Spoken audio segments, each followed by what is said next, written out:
Assalamualaikum warahmatullahi wabarakatuh. Apa kabar anak-anak sekalian? Kali ini kita akan membahas mengenai aplikasi turunan fungsi trigonometri. Materi ini merupakan materi matematika peminatan kelas 12.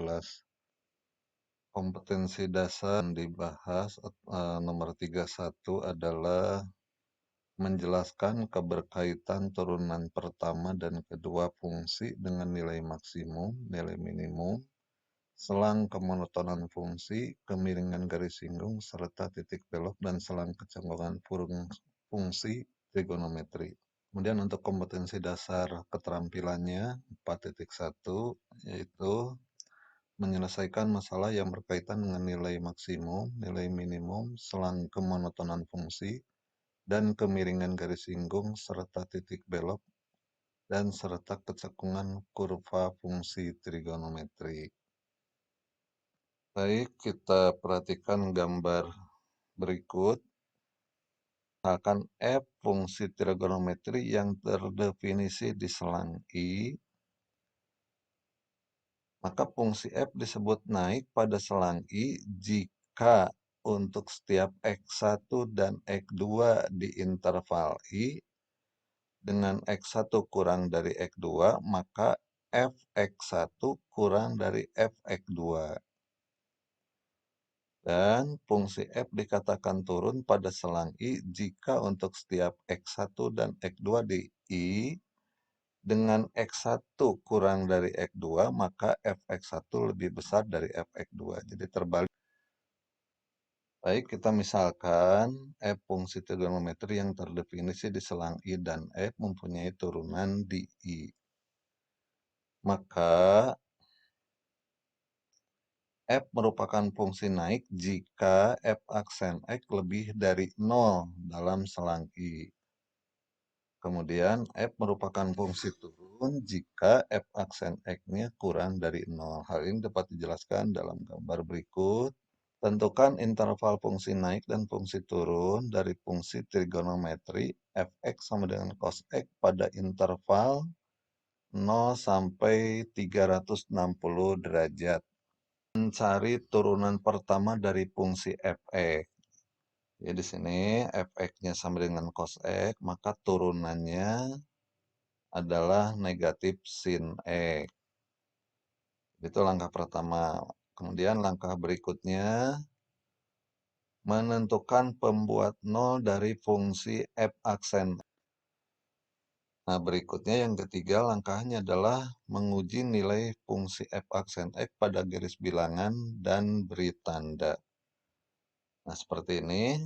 Tadi kita dapatkan pembuat nolnya adalah 0 derajat, 180 derajat, dan 360 derajat. Ini kita cantumkan dalam sebuah garis bilangan. Nah, di sini ya.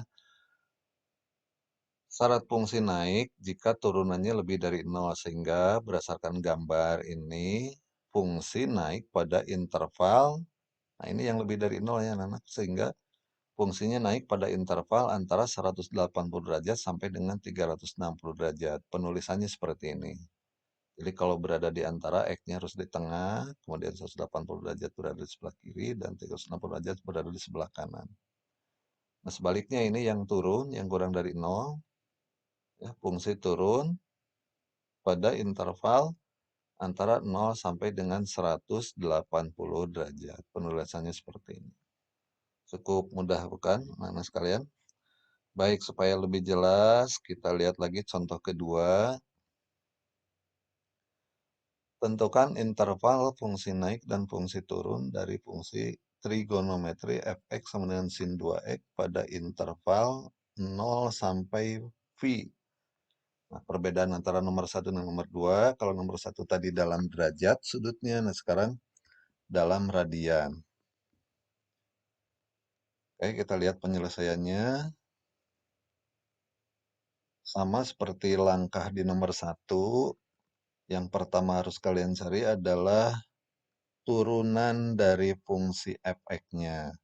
Di sini fx-nya adalah sin 2x, sehingga turunannya adalah 2 cos 2x.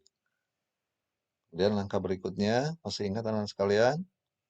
yaitu menentukan pembuat nol fungsi f aksen X.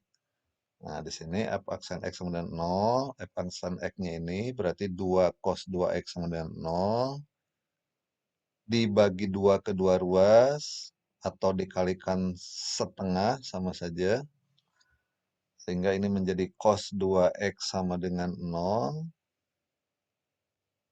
Nah, kita nyatakan 0 ini menjadi cos dalam radian. Kenapa dalam radian? Karena soalnya di sini dalam radian. Sebetulnya boleh saja kalau dinyatakan dalam derajat, tetapi nanti hasil akhirnya dijadikan radian. Itu juga boleh. Nah, tapi kita coba langsung aja menggunakan radian.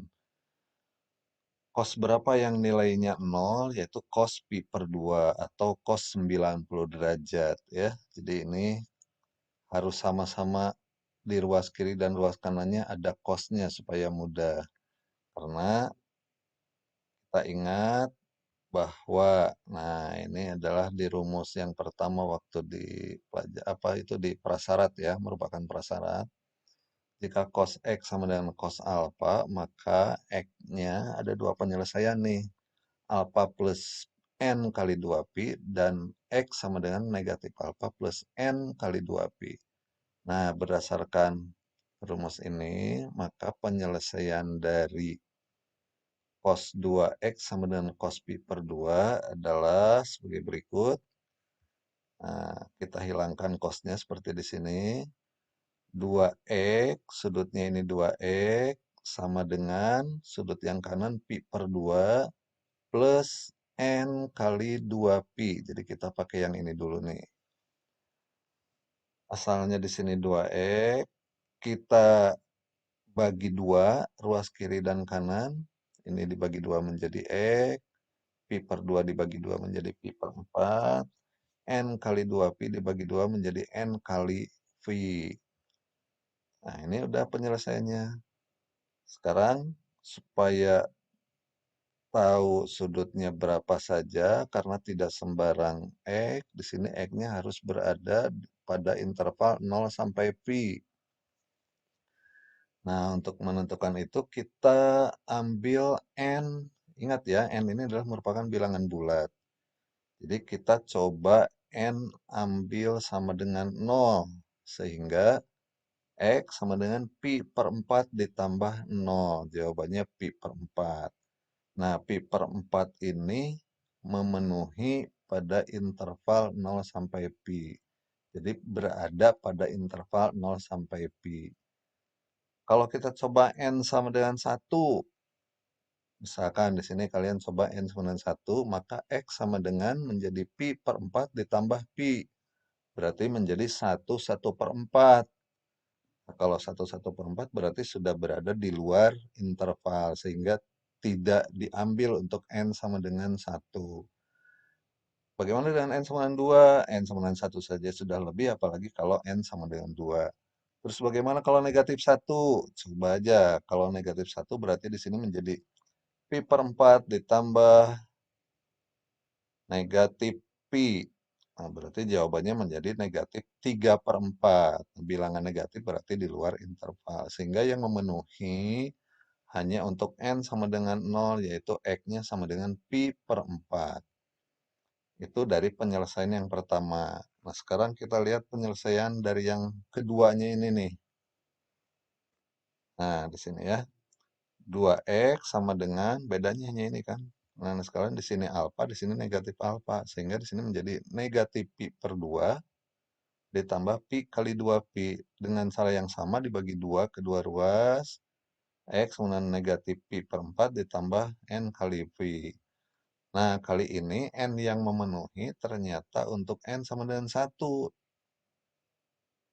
Jadi di sini kalau N sama dengan 1 berarti X-nya sama dengan negatif pi per 4 ditambah 1 pi. Sehingga jawabannya adalah 3 pi per 4. Dan 3 per 4 pi ini berada pada interval 0 sampai pi. Nah, seperti ini. Kita simpan semua nilai pembuat 0 tadi. yaitu pi per 4 dan 3 pi per 4. Kemudian ini adalah batas interval pada soal 0 dan pi. Jadi kita taruh semuanya pada sebuah garis bilangan. Langkah berikutnya adalah mengambil nilai pi sembarang. Bebas sebetulnya mau berada antara 0 sampai pi per 4 boleh. Misalkan di sini ambil pi per 6. Mau mengambil sudut yang berada di antara pi per 4 sampai dengan 3 pi per 4 juga bisa. Misalkan di sini diambil pi per 2 atau setengah pi. Boleh juga mengambil sudut-sudut yang berada di antara 3 pi per 4 sama dengan sampai dengan pi. Di sini misalnya 5 pi per 6. Nah, kalian ambil saja yang paling mudah lah, misalkan pi per 2 atau 90 derajat. Nah, kita masukkan 90 derajat ini ke rumus turunannya tadi, nah ke sini, nah sekalian ya. Berarti 2 cos 2 kali 90 derajat. Kalau dinyatakan dalam derajat, berarti 2 kali cos 180 derajat. Cos 180 itu adalah negatif 1. Berarti 2 kali negatif 1 hasilnya negatif 2. Nah, kalau kita mengambil 90 derajat atau pi per 2, ternyata diperoleh hasilnya negatif. Sehingga di sini f aksen X kurang dari 0. Nah, ingat ya, tadi waktu membahas contoh pertama sudah dijelaskan. Yang paling gampang itu apabila kita sudah menemukan satu daerah di sini, begitu melewati daerah yang lain, melewati batas, ini akan berubah. Itu aja yang paling mudah. Jadi kalau di sini kurang dari 0, maka melewati batas berubah menjadi lebih dari 0. Demikian juga yang sebelah kiri. Ini kurang dari 0, maka melewati batas ini berubah menjadi lebih dari 0. Dengan demikian kita sudah dengan mudah dapat menentukan manakah interval fungsi naik dan manakah yang merupakan interval fungsi turun. Itu dengan melihat mana yang turunannya kurang dari 0, ini, dan mana yang turunannya lebih dari 0. Itu merupakan fungsi naik ya, yang kurang dari 0 merupakan fungsi turun. Sehingga disimpulkan, yang pertama, syarat fungsi naik ini turunnya lebih dari 0, sehingga berdasarkan gambar, fungsi naik pada interval, nah ada 2 buah atau ada 2 daerah di sini yang lebih dari 0, yaitu antara 0 sampai pi per 4, ini penulisannya seperti ini, atau daerah yang berada antara 3 per 4 pi sampai dengan pi. Jadi ini penulisannya seperti ini. Tuh fungsi naiknya dan fungsi turunnya tentu yang ini. Berada di antara pi per 4 sampai dengan 3 pi per 4. Nah, itu kesimpulan dari contoh yang nomor 2. Coba kalian kerjakan latihan soal. Di sini saya berikan 2 buah soal. Yang pertama, tentukan interval fungsi naik dan fungsi turun dari fungsi trigonometri fx sama dengan sin x pada interval 0 sampai 360 derajat. Yang kedua, tentukan interval fungsi naik dan fungsi turun dari fungsi trigonometri fx sama dengan cos 2x pada interval 0 sampai dengan pi. Nah, silakan 2 contoh soal ini dikerjakan seperti contoh. Bisa kalian berdiskusi dengan teman-teman kalian sendiri. Kalau ada hal-hal yang kurang jelas atau kurang dipahami, kalian bisa bertanya. Oke, demikian yang dapat Bapak sampaikan pada kali ini. Mudah-mudahan bermanfaat. Assalamualaikum warahmatullahi wabarakatuh.